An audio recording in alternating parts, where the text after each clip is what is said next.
तो नमस्कार प्यारे साथियों, स्वागत करता हूं आपके अपने प्यारे से यूट्यूब चैनल पावर ऑफ ज्ञान क्लासेस के आज की इस बेहतरीन सी क्लास में। तो प्यारे साथियों, आज के इस वीडियो में हम किन टॉपिक पर बात करने वाले हैं। देखिए, आज हम प्यारे साथियों देखेंगे सूरदास जी का जीवन परिचय। लेकिन उससे पहले प्यारे साथियों मैं आपको बता देना चाहता हूं कि गद्यांश में पहला चैप्टर जो कि मित्रता चैप्टर है, उसके रचयिताकार आचार्य रामचंद्र शुक्ल जी का हमने जीवन परिचय और गद्यांशों पर आधारित प्रश्न भी कर लिया है। यदि आपने प्यारे साथियों वो वीडियो को नहीं देखा है तो जाकर के आप देख लीजिएगा। और प्यारे साथियों, हमारे पेपर में जो होता है एक गद्यांश से जीवन परिचय और एक पद्यांश से आता है, जो कि 5-5 नंबर का प्यारे साथी होता है। 5 नंबर गद्यांश वाला भी होता है और 5 नंबर पद्यांश वाला होता है जीवन परिचय।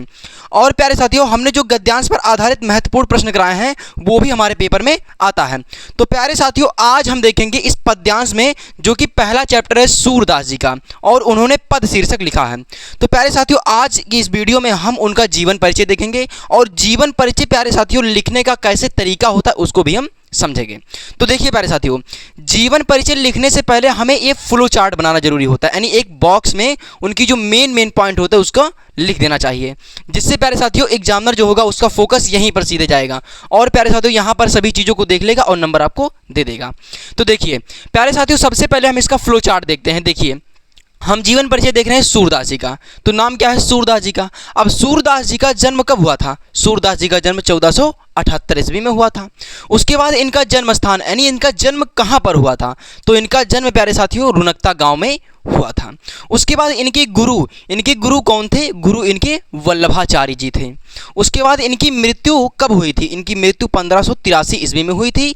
और इनकी रचनाएं क्या थी? इनकी रचनाओं को प्यारे साथियों याद करना बहुत ही ज़्यादा आसान है। इनकी रचनाएं कैसे याद करेंगे? इनका रचनाएं याद करिए। देखिए, साहित्य लहरी सूर सागर, सूर्य की सरावली, श्री कृष्ण के बाल छवि पर लेखनी अनुपम चली। या प्यारे साथियों, इसकी माध्यम से आप इनकी रचनाओं को याद कर सकते हैं। देखिए, साहित्य लहरी इसमें भी है, सूर सरावली भी है और सूर सागर भी है। तो क्या हमने कहा कि साहित्य लहरी सूर सागर, सूर्य की सरावली, श्री कृष्ण के बाल छवि पर लेखनी अनुपम चली।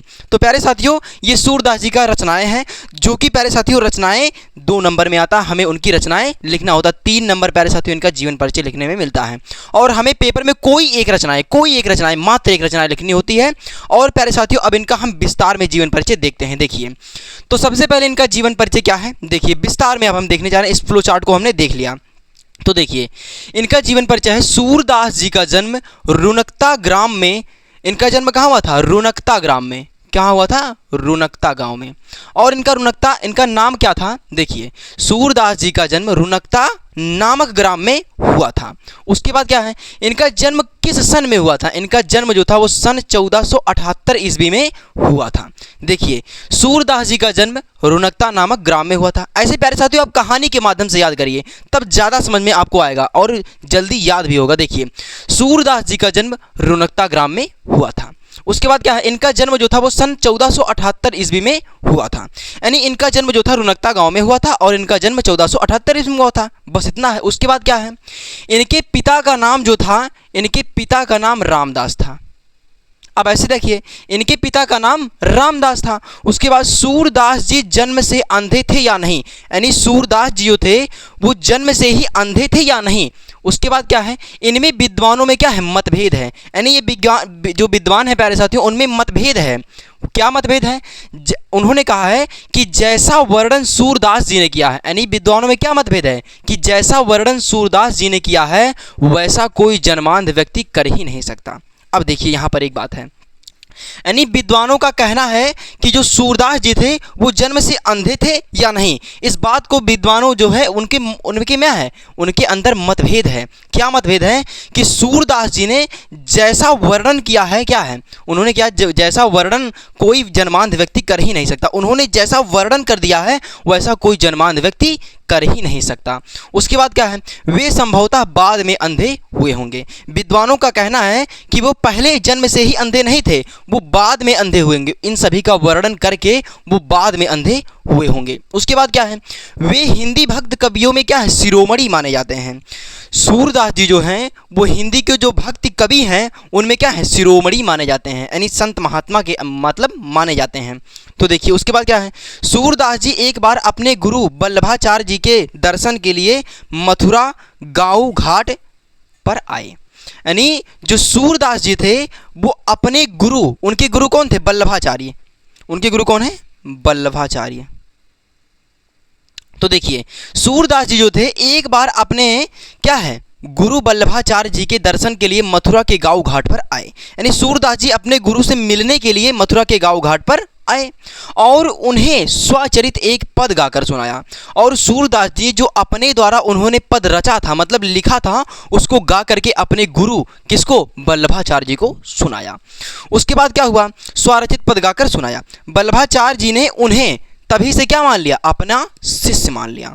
वल्लभाचार्य जी ने उन्हें तभी से क्या मान लिया? अपना शिष्य मान लिया। मतलब अपना क्या मान लिया? शिष्य, मतलब अपना छात्र मान लिया।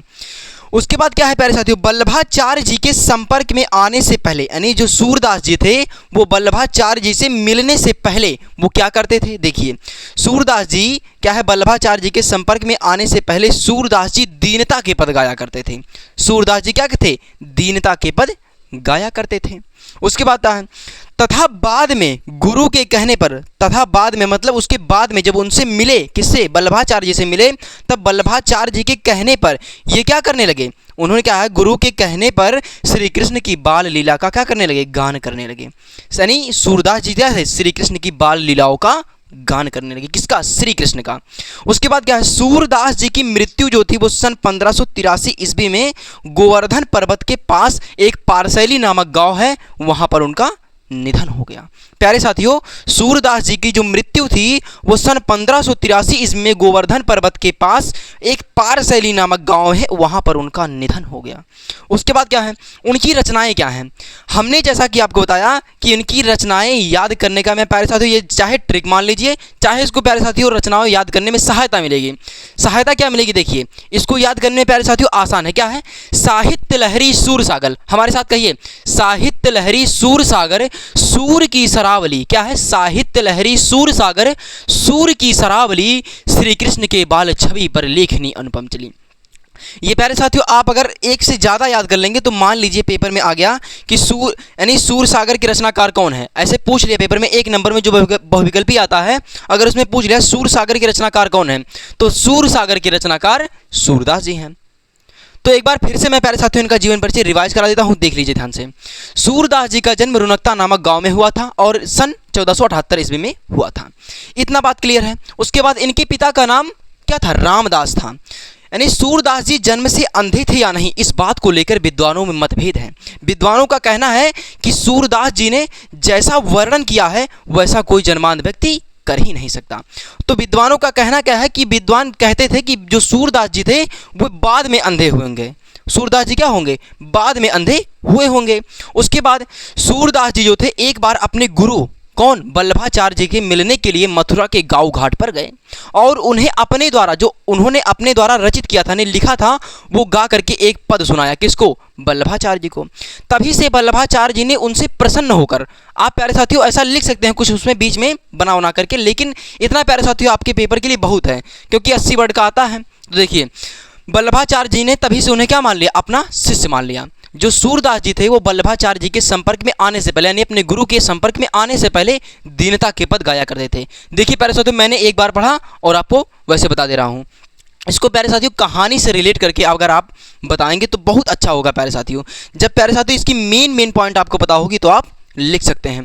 तो उसके बाद क्या हुआ? जो सूरदास जी थे वो अपने गुरु के संपर्क में आने से पहले दीनता की पद गाया करते थे और जब उनके गुरु वल्लभाचार्य जी ने उन्होंने अपने मतलब गुरु वल्लभाचार्य जी ने सूरदास जी से जब उन्हें कहा तो वो क्या करने लगे? श्री कृष्ण की बाल लीला का गान करने लगे।